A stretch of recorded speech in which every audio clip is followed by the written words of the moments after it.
میں نے کہا اچھا یہ بتاؤ اگر کوئی آدمی یہ دعویٰ کرے کہ وہ انگوسی ہے تو تمہیں کیسے پتہ چلے گا کہ وہ سچا ہے یا جھوٹا؟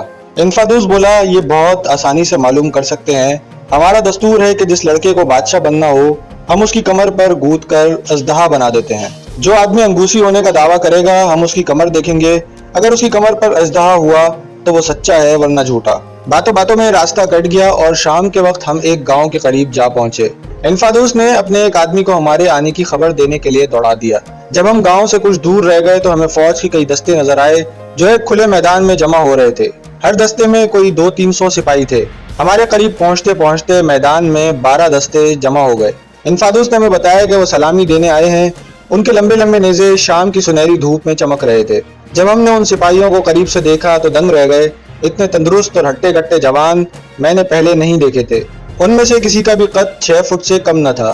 ہر سپاہی کے ہاتھ میں نیزہ اور دوسرے ہاتھ میں لوہے کی ڈھال تھی جس پر سفید چمڑا چڑھا ہوا تھا۔